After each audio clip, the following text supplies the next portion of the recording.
Muito bom dia, boa tarde ou boa noite e até boa madrugada, caso você seja um corujão da madrugada e esteja nos assistindo nesse horário. E gente, vamos continuar nesse vídeo falando sobre regime de bens dentro de um casamento ou dentro de uma união estável, certo?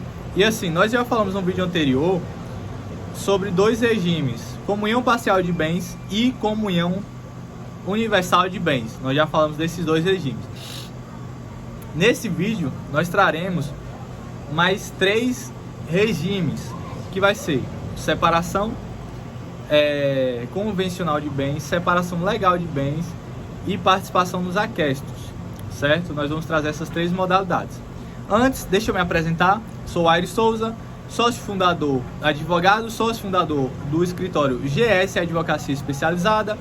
Trabalhamos com diversas áreas do direito, desde família, tributário, consumidor, civil, criminal, direito médico, saúde e internacional também, previdenciário, trabalhista, enfim, basicamente todas as áreas ou todas as principais áreas do direito.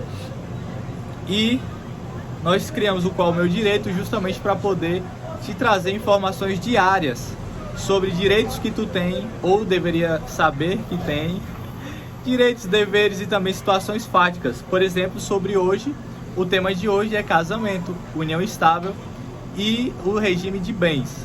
Como já falamos no vídeo anterior e explicamos que agora a gente vai fracionar os vídeos que passam de 5 minutos para uma parte 2, nós fizemos isso. No vídeo anterior, pouco mais de 5 minutos, falamos sobre comunhão parcial de bens e comunhão universal de bens. Nesse, vamos falar sobre a separação de bens, que é o que a gente recomenda, para não ter o famoso golpe. Então assim, vamos lá. Primeiramente, gente, brinquei aqui atrás, mas é sério. Se tu for ter uma união estável com alguém que tu quer conhecer antes de casar, já faça um contrato de união estável e já registra que enquanto aquela união estável estiver em vigência, ela vai ser regida pelo regime de separação total de bens. O que é esse regime? Gente, o que eu construí dentro dessa união estável é meu. E o que ela ou ele construiu dentro dessa união estável é dele. Ponto. O casamento pode ser regido assim também? Pode, com certeza. O casamento também pode ser regido assim. E aí vai dos nubenses, vai do casal, né, que estiver ali começando a construir o matrimônio oficialmente, escolher e deliberar qual é o regime que vai reger aquele casamento, o regime de bens que vai tocar dentro daquele casamento, tá bom?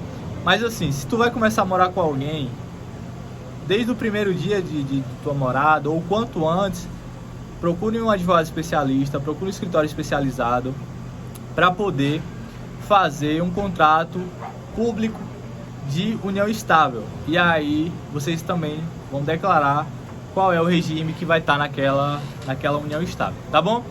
Então assim, já deixando claro, como já explicado aqui, separação total de bens nada mais é do que quando o patrimônio é particular, independente da união matrimonial, o patrimônio é de cada um. E gente, sabe por que a gente aconselha a vocês casarem ou terem sua união estável nesse tipo de regime? Porque, meu povo, nada impede que vocês construam algo juntos. Não é porque o regime é de separação total de bens que vocês não podem ter algo juntos.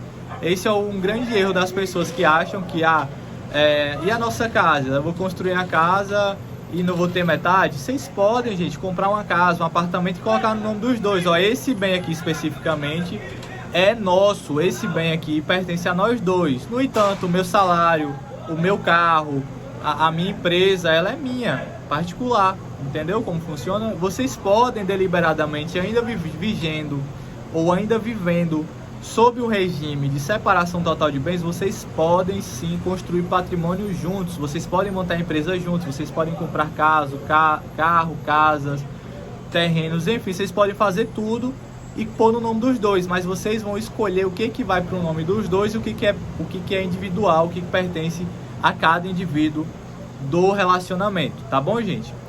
Vamos lá, um outro detalhe, um outro tipo, outra modalidade de regime é a separação legal de bens. Esse regime é um pouquinho mais complexo, um pouquinho mais juridiquês.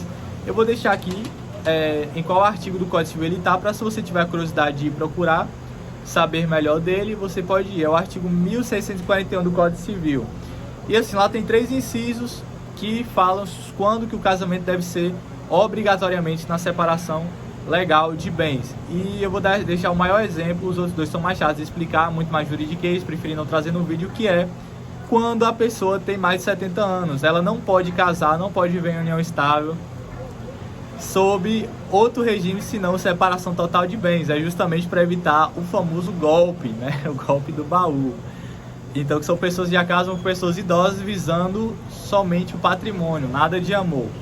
Então, a lei brasileira, para proteger esse tipo de pessoas, para proteger tanto o idoso e seu patrimônio, quanto o golpista, quem for casar ou viver em união estável e tiver mais de 70 anos, só pode ir para o regime de separação total de bens, certo? E o último, gente, regime e modalidade existente, é participação final dos aquestos. O que é isso? Durante toda a vigência do relacionamento, seja união estável, seja casamento, o casal dispõe livremente do seu próprio patrimônio, ou seja, é como se fosse uma separação total de bens. O que é dele é dele, o que é dela é dela. O que é dele é dele, o que é dele é dele. Enfim, vai de qual relacionamento que a gente esteja falando. E aí, gente, quando for acontecer a dissolução da união, caso aconteça, caso ela venha a acontecer, aí sim vai se houver a partilha dos bens que foi construído ali pelo casal. Um detalhe, parece que é como se fosse, é chamado de regime híbrido, né? Dentro da vigência é como se houvesse separação total de bens. E quando o casamento ou a união estável deixar de existir, vai se haver ali a partilha numa comunhão parcial de bens. Certo? Gente, esse foi o vídeo de hoje. Espero que tenha entendido, espero que tenha agregado valor esse tipo de vídeo na tua vida, tá? Muitíssimo obrigado. Não se esqueça de se inscrever, compartilhar esse vídeo para uma pessoa que precise saber desse tipo de assunto, desse tipo de informação, tá bom? Sigam a gente no Instagram, que é o _qual meu direito, viu? E até a próxima, gente. Tchau, tchau.